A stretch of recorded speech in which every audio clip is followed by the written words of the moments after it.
Bendición para mí estar aquí. Reciban un cordial saludo de la Iglesia Bautista Solideo Gloria allá en Rock Hill. Lo dijiste muy bien, Diego. Ya eres completamente bilingüe. Para mí es un gozo. Trabajo también para la red de Pillar Network. Es una red de iglesias bautistas que están comprometidas a colaborar juntos para equipar, plantar y revitalizar iglesias. Y dentro de las iglesias que pertenecen a la red está la Iglesia Bíblica del Camino. Quería asegurarme que la decía bien. Para mí es un gozo estar aquí con ustedes. Les voy a compartir el plan de lo que vamos a estar haciendo en estos próximos 45 minutos, 50 minutos, para que usted sepa exactamente dónde estamos y qué estamos haciendo. Vamos a estar en el primer libro de Samuel, capítulo 3, lo puede ir buscando en su Biblia. Primer libro de Samuel, capítulo 3, y vamos a cubrir el capítulo completo, en lo cual vamos a adentrarnos en esta historia, y luego de haber explicado la historia, estaremos compartiendo puntos de aplicación a nuestras vidas y ver cómo esto toca nuestro diario vivir. Así que, habiendo compartido el plan, vamos a ir a la palabra y solamente en este momento voy a dar lectura a los primeros 4 versículos. Primer libro de Samuel, capítulo 3, del 1 al 4, y luego comenzamos. La palabra del Señor dice así: El joven Samuel servía al Señor en presencia de Elí. La palabra del Señor escaseaba en aquellos días, y las visiones no eran frecuentes. Y aconteció un día, estando Elí acostado en su aposento, sus ojos habían comenzado a oscurecerse y no podía ver bien, cuando la lámpara de Dios aún no se había apagado y Samuel estaba acostado en el templo del Señor donde estaba el arca de Dios, que el Señor llamó a Samuel y él respondió: Aquí estoy. Permítame orar. Padre Celestial, te damos gracias por este tiempo. Gracias por tu palabra. Y gracias por tu Hijo Jesucristo. La razón por la cual podemos llamarte Padre y por la cual podemos llamarnos hermanos. Yo clamo a ti, Señor, para que yo pueda menguar y que tú puedas crecer.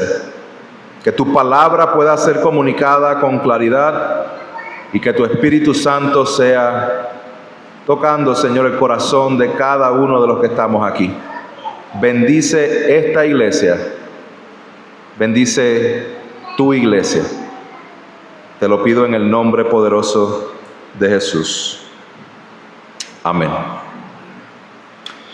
En el 1944, el pastor alemán, no el perro, el pastor alemán luterano Dietrich Bonhoeffer estaba preso por el régimen nazi y todo apuntaba a que él iba a ser ejecutado. Él estaba aislado, estaba enfermo y sin posibilidad humana de salida. Y desde ese lugar él escribió una carta a su prometida, a su iglesia, y en la carta él afirmó la siguiente frase. Él dijo: Dios no cumple todos nuestros deseos, pero sí todas sus promesas. Esa palabra escrita desde la oscuridad circuló entre creyentes perseguidos, y aunque Dietrich Bonhoeffer terminó siendo ejecutado, esa frase sirvió de mucho ánimo, sirvió como un rayo de esperanza para la iglesia en tiempos de gran oscuridad. En este pasaje que vamos a entrar, nosotros vemos un rayo de esperanza en medio de mucha oscuridad. Vemos cómo Dios continúa ejecutando su plan por medio de su palabra. En tiempos donde escaseaba la palabra, donde escaseaban las visiones, Dios va a estar estableciendo a Samuel como profeta y él hablaría nuevamente la palabra de Dios al pueblo. Y ese profeta, Samuel, estaría ungiendo a un rey. Y ese rey estaría apuntando al Rey de Reyes y Señor de Señores que reinaría por siempre. Hoy nosotros podemos confiar en que Dios nos habla por medio de su palabra y que ese rey que cumplió y el cual apuntaba el profeta Samuel es el rey que tiene toda autoridad y sostiene todas las cosas. Así que vamos a adentrarnos en esta historia y vamos a verla por partes. Comenzamos con el verso 1. Y dice que el joven Samuel servía al Señor en presencia de Elí. La palabra del Señor escaseaba en aquellos días y las visiones no eran frecuentes. Inmediatamente en este verso nosotros podemos ver un contraste. Un contraste. ¿Cuál es el contraste? Que vemos que hay un joven sirviendo. Gloria a Dios por un joven que está sirviendo a Dios. Pero esto contrasta con que la palabra del Señor escaseaba en aquellos días y las visiones no eran frecuentes. El autor se encarga de darnos una pista de esta oscuridad que hay, pero dentro de esta oscuridad en la cual no hay palabra y no hay visiones, hay un rayito de esperanza. Hay un joven que está ahí sirviendo. Permítame darles un poco de contexto acerca de este libro de Samuel. Primer libro de Samuel, segundo libro de Samuel, los dos son un solo libro, que era muy largo y no cabía en los rollos y por eso lo dividieron y usted y yo tenemos primer libro de Samuel, segundo libro de Samuel, pero en realidad es un solo libro. Y aquí nosotros vemos en este libro que se trata de muchas historias que son parte de una historia mayor. El libro comienza con la historia de Ana. Y Ana no podía tener hijos. Ella era la esposa de Elcana. Elcana también tenía otra esposa. Complicado eso. Se lo preguntan a su pastor luego de cómo funcionaba esa dinámica.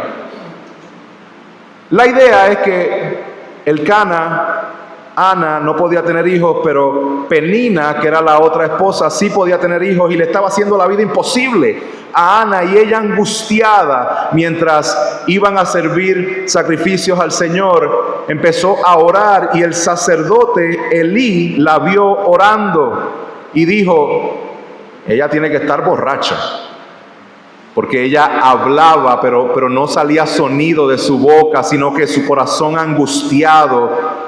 Ella pedía al Señor por un hijo y ¿saben qué? Dios se acordó de Ana y le dio un hijo en el cual ella dice: este hijo lo vamos a dedicar al Señor por completo, va a ser tuyo, tú me das al hijo, pero este hijo es tuyo, te lo dedico por completo. Y en el capítulo 2, al principio, Ana escribe un cántico, hace un cántico, le llaman el cántico de Ana. Y este cántico es extremadamente importante para entender el libro de Samuel. Porque este cántico de Ana es como si fuera la tabla de contenido de todo el libro. Ana escribe ciertas cosas en esos primeros 10 versos que van a estar sucediendo a través de diferentes historias en el libro de Samuel. Y todas estas historias nos apuntan a que Dios es soberano y poderoso. También nos apunta a que el soberbio va a ser quebrantado. Dios exalta al humilde mientras quebranta al orgulloso. Y en este cántico de Ana también dice que Dios levantará un rey para su pueblo. Interesante, ¿no? Que ella le está dando gloria a Dios por su hijo, pero lo que realmente está diciendo es: el primer libro de Samuel se trata de todo esto. Esto es una tabla de contenido, son historias dentro de una historia más grande. Y ya vimos esa primera historia de Ana y Penina en Elcana en el capítulo 1. Y de manera específica también vemos en el capítulo 2 cómo está la historia más específica de Elí y sus hijos y lo desobedientes que eran, y de que Dios había enviado un profeta para darles juicio por su maldad. Pero en medio de esta oscuridad, donde no había palabra, escaseaban las visiones, hay un joven que está creciendo y sirviendo al Señor. Nosotros podemos ver con claridad el cuadro de oscuridad y desesperanza, pero aún así Dios gobierna a su pueblo y tiene esperanza y un plan que Él va a desarrollar por medio de su palabra. La palabra de Dios escaseaba, porque las personas encargadas por interceder a Dios por el pueblo eran sacerdotes indignos que desechaban la palabra de Dios, pero ellos van a ser juzgados. Pero otra vez hay un rayo de esperanza de lo que Dios iría a hacer. ¿Van conmigo por ahí? Amén. Verso número 2 y número 3 dice: y aconteció un día, cuando Elí acostado en su aposento, y ahí abre un paréntesis para el autor dar detalles, dice: sus ojos habían comenzado a oscurecerse y no podía ver, cuando la lámpara de Dios aún no se había apagado, y Samuel estaba acostado en el templo del Señor donde estaba el arca de Dios. Aquí vemos detalles. Elí, el sacerdote actual, dice que sus ojos se habían comenzado a oscurecerse. ¿Y por qué no podía ver bien? Bueno, porque el autor quiere demostrar una realidad literal y una realidad espiritual. La realidad literal es que él no podía ver bien porque estaba mayor o viejito, como decimos nosotros, o era grande, no sé cómo ustedes lo dicen, pero estaba avanzado en edad. No veía bien porque su condición literal no veía.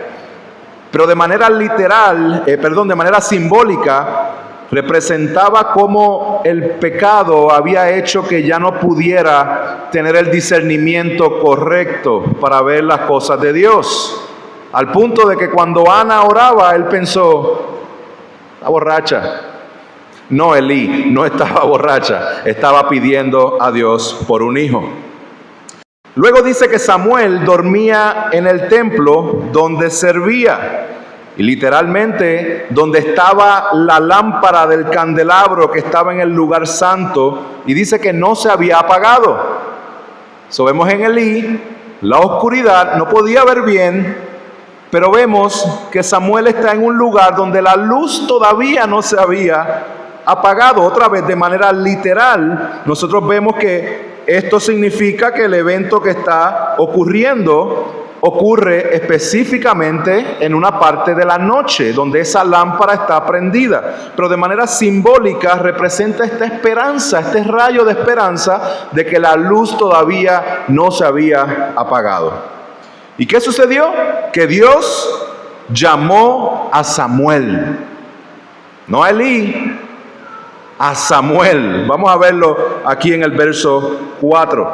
Y lo que va a suceder ahora es una dinámica un poco hasta cómica, porque vamos a ver este llamado de Dios a Samuel, pero Samuel no sabe quién lo está llamando y él responde a la persona equivocada. Vamos a verlo juntos, el verso 4 hasta el verso 9. Dice que el Señor llamó a Samuel y él respondió: aquí estoy. Entonces corrió a Elí y le dijo: aquí estoy, pues me llamaste. Pero Elí le respondió: yo no te he llamado, vuelve a acostarte. Y él fue y se acostó. El Señor lo volvió a llamar: Samuel. Y Samuel se levantó, fue a Elí y le dijo: aquí estoy, pues me llamó. Elí respondió: yo no te he llamado, hijo mío, vuelve a acostarte. Verso 7, clave. Y Samuel no conocía aún al Señor, ni se le había revelado aún la palabra del Señor. El Señor volvió a llamar a Samuel por tercera vez y él se levantó, fue a Elí y le dijo: aquí estoy, pues me llamó. Entonces Elí comprendió que el Señor estaba llamando al muchacho. Y Elí dijo a Samuel: ve y acuéstate, y si él te llama, dirás: habla, Señor, que tu siervo escucha. Y Samuel fue y se acostó en su aposento. Otra vez, escena cómica, ¿no? O no tan cómica si tú eres Elí. ¿A cuánto le gusta a los padres que a las 2 de la mañana lleguen los hijos a meterse en la cama o a despertarlos y usted váyase a su cama? 3 veces le pasó esto. Él pensaba que era Elí el que lo estaba llamando y él: no te estoy llamando, vete a dormir, muchachito, vete a dormir. Pero qué interesante que el hecho de que Samuel escuchaba la voz de Dios que lo llamaba, pero no sabía que era Dios el que lo estaba llamando. Porque el verso 7 nos dice que Samuel no conocía aún al Señor, ni se le había revelado aún la palabra del Señor. Lo cual, si usted ha estado leyendo el capítulo 1 y el capítulo 2, ahora que estamos en el capítulo 3, pudiera resaltar una pregunta, la pregunta acerca de los hijos de Elí. Porque acerca de los hijos de Elí, en el verso 12 del capítulo 2 dice que los hijos de Elí no conocían al Señor porque habían desechado la palabra, la revelación de la palabra de Dios en cuanto a su rol como sacerdotes. Aquí vemos 2 hijos rebeldes que no conocían al Señor, y aquí vemos a un joven que sirve que tampoco conoce al Señor. Entonces, ¿cuál es la diferencia entre Samuel y los hijos de Elí, Omni y Fines? Porque dice que ambos no conocían al Señor. Sí, pero los hijos de Elí se les había revelado quién era el Señor y lo rechazaron. Con respecto a Samuel, dice que no lo conocía aún. La palabra clave ahí es aún. Significa que aunque no lo conocía, lo va a conocer. Lo va a conocer. Y en la tercera ocasión en que Dios llama a Samuel y Samuel se dirige a Elí, finalmente Elí comprendió que Dios le estaba hablando al muchacho.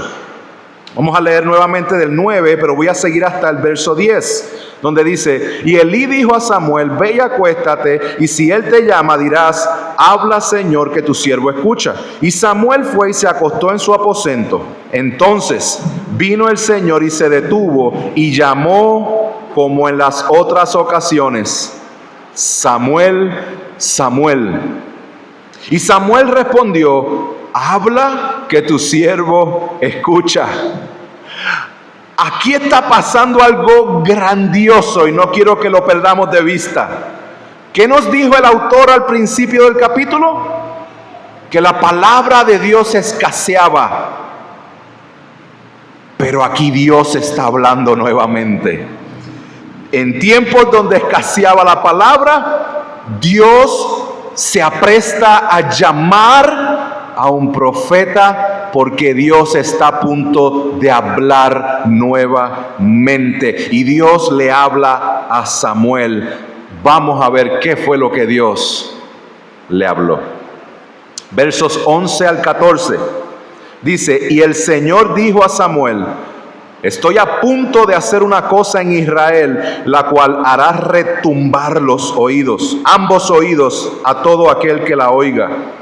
Ese día cumpliré contra Elí todo lo que he hablado sobre su casa, desde el principio hasta el fin, porque le he hecho a saber que estoy a punto de juzgar su casa para siempre, a causa de la iniquidad de la cual él sabía, pues sus hijos trajeron sobre sí una maldición y él no los reprendió. Por tanto, he jurado a la casa de Elí que la iniquidad de su casa no será expiada jamás, ni con sacrificio, ni con ofrenda. Hay juicio de Dios para la casa de Elí. Esto había sido profetizado por un profeta desconocido en el capítulo 2. ¿Y por qué iban a ser juzgados? Porque eran pecadores malvados, eran malvados. Escuchemos lo que Dios dijo cuando los juzgó en el capítulo 2. Dice: así dice el Señor, ¿por qué pisotean mi sacrificio y mi ofrenda que he ordenado en mi morada? Y honras a tus hijos más que a mí, engordándose ustedes con lo mejor de cada ofrenda de mi pueblo. Más adelante dice: porque yo honraré a los que me honran, y a los que me desprecian serán tenidos en poco. La palabra describe el pecado de estos hijos de Elí, cuando dice que el pecado, en el verso 17, que el pecado de los jóvenes era muy grande delante del Señor, porque despreciaban la ofrenda. Elí era ya muy anciano y oyó lo que sus hijos estaban haciendo, y todo Israel, y cómo se acostaban con las mujeres que servían a la entrada de la tienda de reunión. Aquí vemos con claridad lo que está sucediendo, que Dios va a usar al débil para avergonzar a los fuertes. Los de la posición grande, Elí, Omni, Fines, van a tener juicio de Dios, y Dios lo está comunicando ¿a quién? Al jovencito que servía. Eso fue lo que cantó Ana en el capítulo 2, que los débiles iban a ser usados para avergonzar a los fuertes. Lo hizo con Ana y con Penina, más adelante lo va a hacer con David y con Goliat, pero ahora es a través de Samuel. Entendamos lo que está sucediendo, hermanos. El pequeño Samuel está recibiendo una palabra de Dios en tiempos donde escaseaba la palabra y las visiones. Es decir, Dios está hablando nuevamente para seguir llevando a cabo su plan. El hombre no puede detener el plan de Dios. ¿Y cuál es la primera etapa que él hace? Pues llama a un jovencito. ¿Y cuál es esa tarea que le da a ese jovencito? Que le diga a la figura espiritual más importante de la nación en ese momento que el juicio de Dios para su casa es inminente por causa de su pecado. Iglesia, ni la posición más alta, ni el lugar más prestigioso en esta tierra puede librar al pecador no arrepentido del juicio de Dios. El pastor puritano Thomas Watson dijo lo siguiente: un alma sin la palabra de Dios es como un cuerpo sin aliento, muerto aunque se mueva. Permítame aclarar algo. Ninguna ofrenda sería recibida a partir de este momento de parte de los hijos de Elí. No necesariamente porque la gracia del Señor no pueda abarcar ese tipo de pecados, sino porque la gracia del Señor que les extendió a ellos, dice el texto, que la pisotearon. Tomaron el plan de Dios, la palabra de Dios, y jugaron con Dios, la pisotearon. El juicio contra la casa de Elí es final y firme.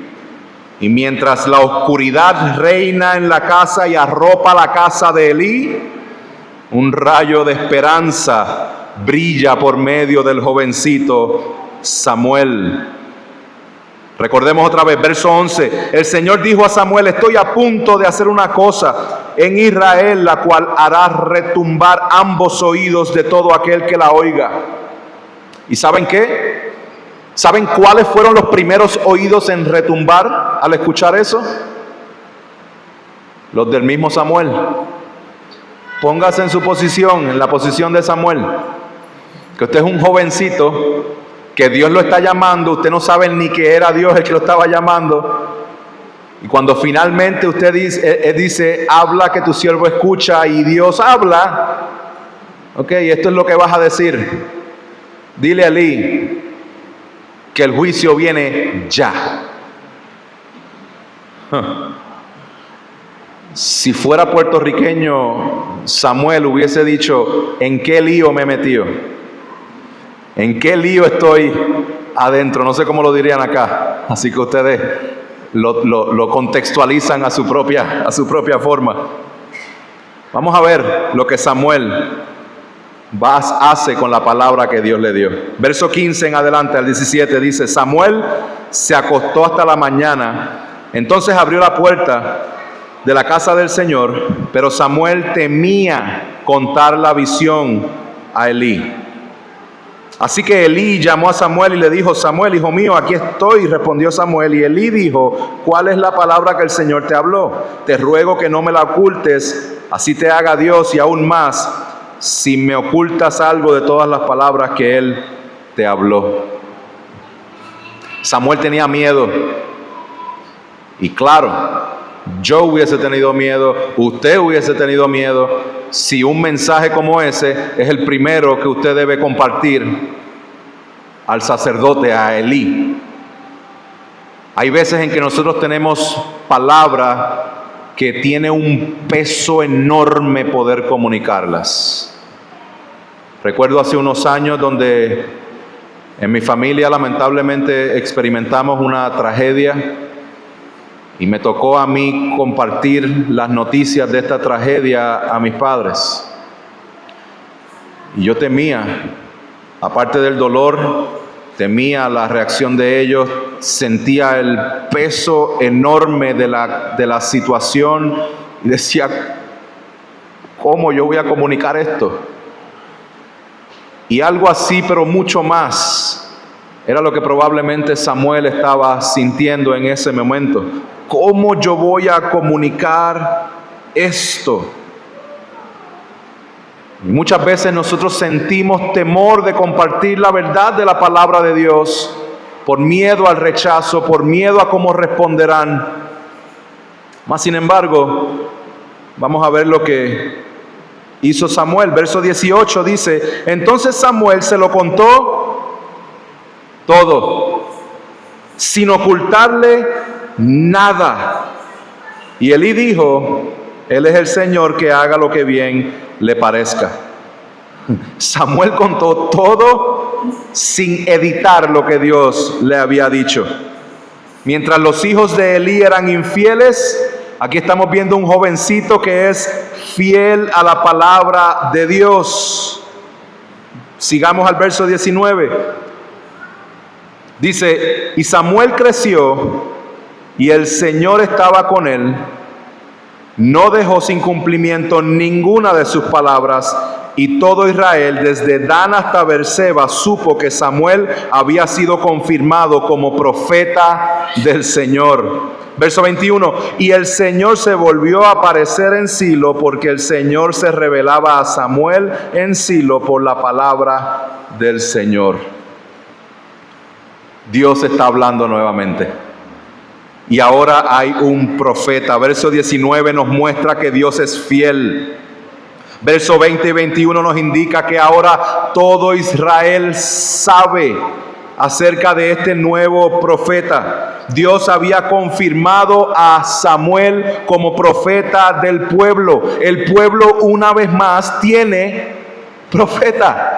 El profeta tiene como labor el poder hablar al pueblo de parte de Dios. Pero donde escaseaba la palabra, Dios en su misericordia se apresta a continuar su plan. Así que levanta a un profeta que va a ser fiel. Y el Señor se volvió a aparecer en Silo. Y el Señor empezó a revelarse a Samuel por la palabra. Así que, aunque había un problema de escasez de palabra, aunque había oscuridad, hay un rayo de esperanza. Un rayo de esperanza. Y quiero que se fijen en esto. ¿Con qué Dios resuelve el problema de la oscuridad? Con su palabra. El problema de la oscuridad que representaba a Israel, Dios lo soluciona hablando. Así como habló y fueron creadas todas las cosas, así como habló y sostiene todas las cosas, y por medio de su palabra gobierna, y por medio de su palabra te salva, y por medio de su palabra te sostiene, y por medio de su palabra tenemos estas promesas de Dios. Dios disipa la oscuridad por medio del poder de su palabra. Y quiero que hagan una conexión aquí, porque la forma en que Dios llamó a Samuel está haciendo eco de la manera en que Dios llamó a otros profetas y a otros personajes del Antiguo Testamento. Dios llamó a Samuel y le dijo: Samuel, Samuel. Y Samuel dijo: heme aquí.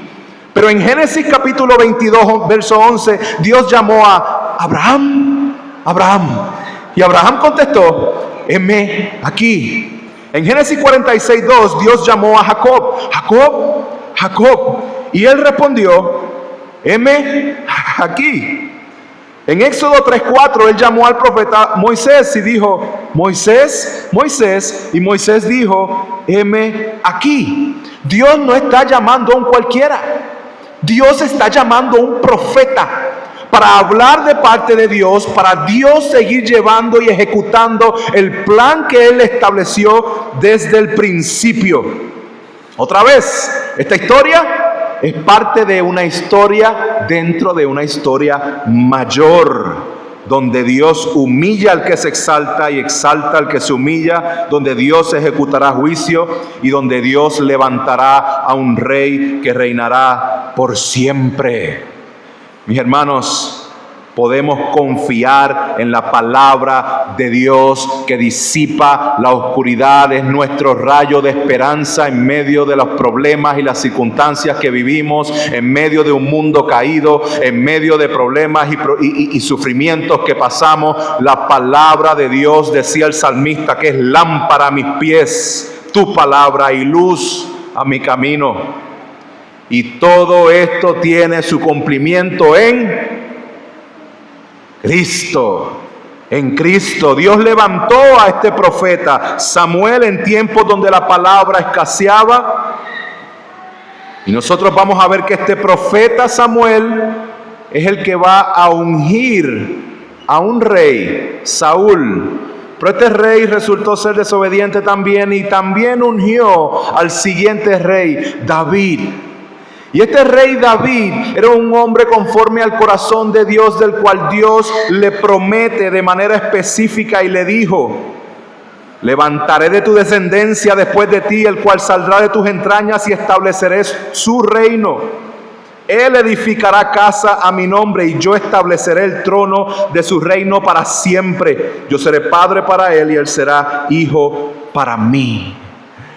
Esto tiene cumplimiento en Cristo Jesús. Dios habló por medio del profeta que apuntaba al rey que sería establecido por siempre, y Dios habló por medio de ese rey. Dios habló por medio de su Hijo Jesucristo, al punto de que cuando estuvieron en el monte de la transfiguración, se escuchó la palabra de Dios decir: este es mi Hijo amado, óiganlo a Él.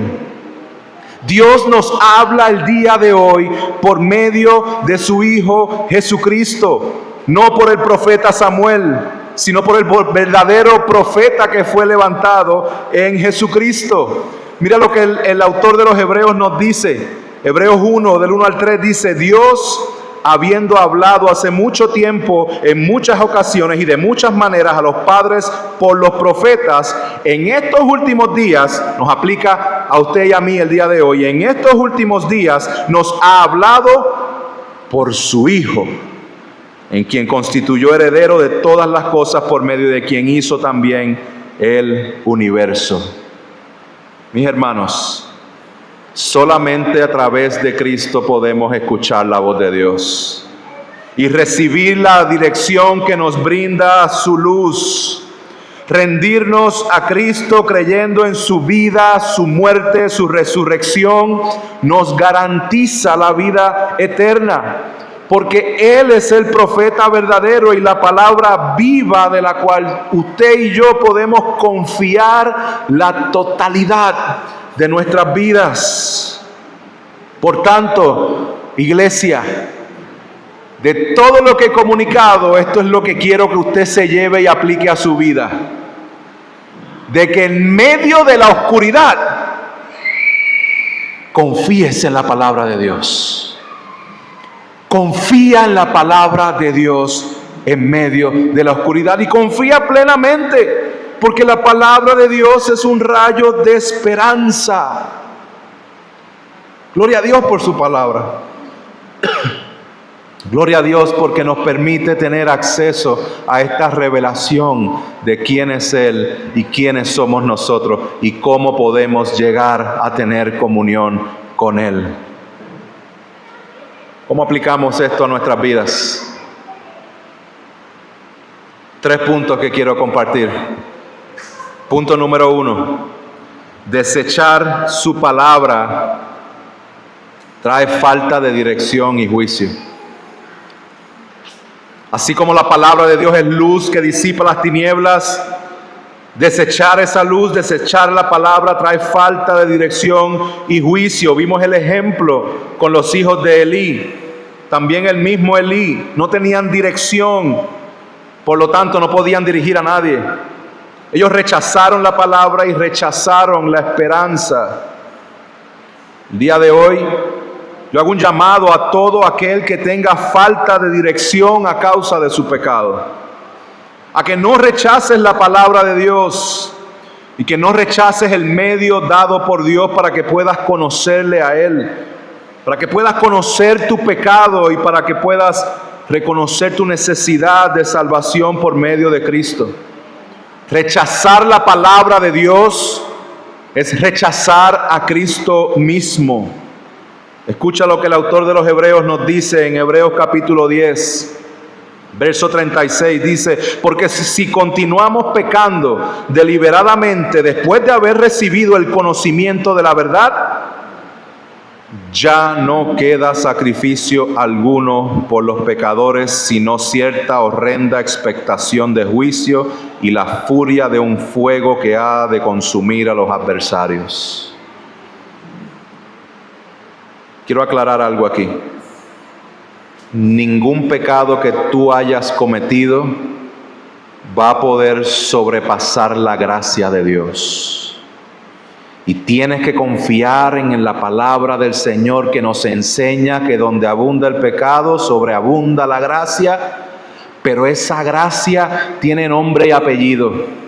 Esa gracia es Jesucristo, el Señor de señores, el Rey de reyes, es Jesús. Y rechazar a Jesús es lo que nos lleva a esta conclusión de que si rechazas a Jesús, no hay otra gracia que Dios pueda traer. No hay otro Salvador que pueda salvarte. No hay otra esperanza que puedas tener si rechazas la gracia que Dios nos ha dado en su Hijo Jesucristo.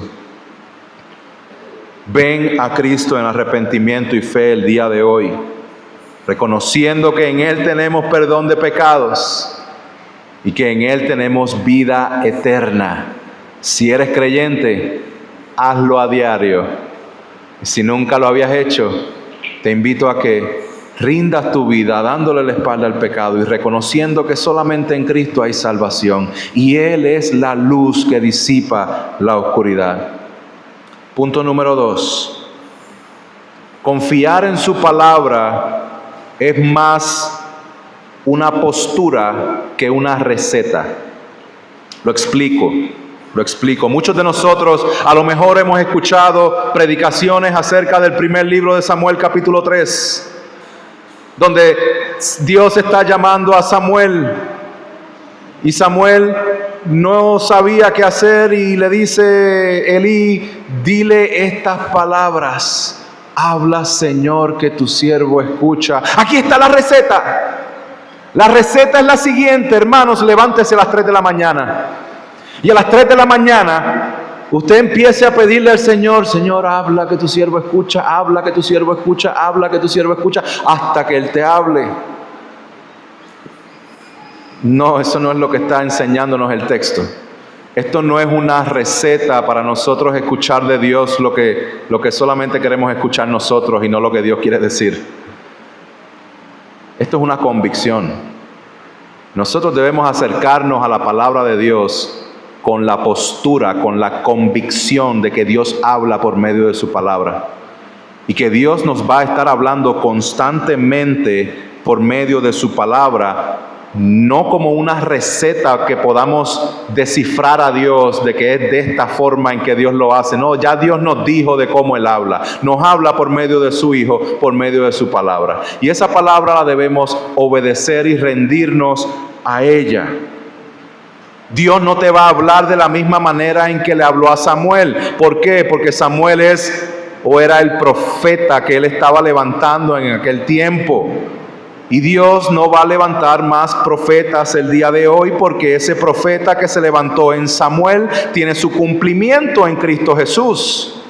Entonces nosotros no estamos clamando a Dios para que levante profetas, estamos clamando a Dios para que a través de su palabra nuestras vidas sean rendidas a Él, para que el carácter de Cristo siga creciendo en nuestras vidas. Así que habla, Señor, que tu siervo escucha, no es una receta. Para nosotros es una postura de vida, es una convicción en la cual Dios nos ha dado lo necesario y lo suficiente en las Escrituras para saber todo lo respecto a la fe y a la conducta. Esto es una convicción que debemos mantener, de que Dios creó todas las cosas y sostiene todas las cosas y nos afirma por medio de su palabra. Por tanto, confía en su palabra. Confía en que tienes lo suficiente, lo necesario ahí para poder ser presentado delante del Padre en el momento final. ¿Cómo sabemos si confiamos en la palabra? Porque una cosa es decirlo y otra cosa es realmente saber si confiamos. Bueno, nosotros confiamos en la palabra cuando la palabra de Dios es parte esencial de nuestro diario vivir, cuando la leemos, cuando la estudiamos, cuando meditamos en ella, cuando leemos una porción de las Escrituras y oramos de lo que hemos leído en una forma constante, diaria. Leer la palabra de Dios diariamente comunica que confiamos en las Escrituras. ¿Cómo más sabemos si estamos confiando en la palabra? Bueno, cuando estamos atentos, cuando la palabra es predicada. Gracias a Dios, creo que todos se han mantenido despiertos hasta ahora. Pero hay veces en que hay hermanos y personas que llegan a la iglesia a tomar una siesta. Y ese sonido de la predicación es el sonido perfecto, como la lluvia al caer, que me ayuda a relajar mis músculos y tomar una buena siesta. No, prepárese. El sábado en la noche, no se acueste tan tarde, no coma algo tan pesado que después le imposibilite el domingo poder concentrarse. Todas estas cosas son ajustes que podemos hacer en nuestras vidas porque confiamos en la palabra de Dios. La palabra de Dios va a ser predicada, y cuando la palabra de Dios es predicada, yo quiero estar atento y decir: habla, Señor, que tu siervo escucha. ¿Cómo sabemos si confiamos en la palabra de Dios? Cuando la recordamos unos a otros constantemente. Mis hermanos, exactamente hace un mes en nuestra congregación pasamos lo que para mí ha sido la semana más difícil de mi ministerio. En el mismo día, una de nuestras hermanas, su esposo, en Estados Unidos hay una situación bien compleja con el gobierno y con ICE, con el sistema de inmigración. Arrestaron a uno de nuestros miembros y al sol de hoy todavía permanece recluido en una cárcel. Y en ese mismo día, 30 minutos después de hablar con esta hermana, un hermano querido, amado, ejemplar, que estaba con nosotros la noche anterior en un estudio bíblico, el Señor lo llamó a su presencia de manera repentina. Mis hermanos, y fue un momento donde el dolor y el sufrimiento y la oscuridad nos llevó a irnos de rodillas y clamar al Señor: Señor, sosténnos. No solamente yo como pastor, como iglesia. Tuvimos que ir y reunirnos esa noche a simplemente llorar juntos y clamar al Señor y lamentarnos bíblicamente por todo lo que estaba sucediendo. ¿Y saben qué? Que en la misericordia de Dios, Dios se ha encargado de que los hermanos han estado compartiendo ánimo por medio de la palabra. Hemos estado compartiendo un ánimo que no es efímero, que no es pasajero, que no es un cliché. No, estamos compartiendo una esperanza en la cual podemos decir con confianza: nosotros lloramos, pero no lloramos como los que no tienen esperanza. Mis hermanos, crezcamos en la confianza de la palabra de Dios, porque en los momentos más oscuros es la palabra de Dios la que nos sostiene y nos alumbra. J.C. Ryle dijo lo siguiente acerca de la predicación de la palabra de Dios. Él dijo: este es el medio primordial que ha agradado a Dios utilizar siempre para la conversión y edificación de almas. Los días más gloriosos de la iglesia han sido aquellos cuando se ha honrado la predicación. Y los días más tenebrosos de la iglesia han sido aquellos cuando se ha tenido la predicación de la palabra de Dios en poca estima. Confiemos. Iglesia, confía en la palabra de Dios. Y punto número 3 para concluir. Confía que Dios continúa obrando por medio de su palabra. Dios sigue obrando por medio de su palabra. Confía esforzándote cada día en conocerle más. Confía reconociendo también que tú eres débil. Por lo tanto, necesitas al hermano que está a tu lado. Esto que está sucediendo hoy, donde un cuerpo de creyentes comprometidos con Dios y comprometidos los unos con los otros se reúnen a recibir palabra de Dios para ser equipados para la obra del ministerio, esto es idea de Dios. Esto es idea de Dios. Ustedes se necesitan unos a otros. Y no solamente ustedes, como iglesias nos necesitamos unos a otros. Ustedes son de gran ánimo para nosotros y esperamos nosotros a través del tiempo convertirnos en ánimo también para ustedes. Recuerda que Samuel era un jovencito débil que no conocía al Señor aún, pero Dios lo usó en gran manera para continuar avanzando su obra. Así que confía en el poder de la palabra de Dios, porque la palabra de Dios tiene toda la autoridad, todo el poder, todo el dominio de su Hijo Jesucristo. Concluyo con esta cita de Martín Lutero, donde dice lo siguiente: Lutero argumentó que la corriente de la Reforma avanzó únicamente sobre la predicación de la palabra de Dios. Dice: simplemente enseñé, prediqué y escribí la palabra de Dios. Por lo demás, no hice nada. Yo predicaba y enseñaba y luego, mientras dormía o bebía una cerveza en Wittenberg, la palabra debilitó tanto al papado como nunca un príncipe o emperador le haría tanto daño. No hice nada. La palabra de Dios lo hizo todo. Por tanto, iglesia, confía en la palabra de Dios. Cada estudio que se dé en esta iglesia enseñando la palabra de Dios, ponlo en tu lista de prioridad. Cada predicación que se comparta, échate agua fría para que te mantengas despierto y toma buenas notas. Cómprate una libreta de notas donde tú puedas apuntar y puedas después revisitar y puedas ser recordado de cómo Dios te ha hablado por medio de su palabra, porque es lo que Dios va a usar para sostenerte y llevarte a la presencia de Dios por siempre. Es mi oración que en medio de la oscuridad en que vivimos en este mundo podamos confiar en la palabra de Dios, porque es el rayo de esperanza que disipa la oscuridad. Oremos. Padre Celestial, te damos gracias. Gracias por tu palabra. Porque mientras muchas personas nunca pudieron tener acceso a ella, tú nos has dado acceso. Y no solamente en una forma, sino en múltiples formas. Tenemos múltiples traducciones. Tenemos múltiples maneras de poder accesar esta verdad gloriosa. en la cual podemos conocerte, podemos conocer tu obra redentora y podemos conocer cuánto te necesitamos.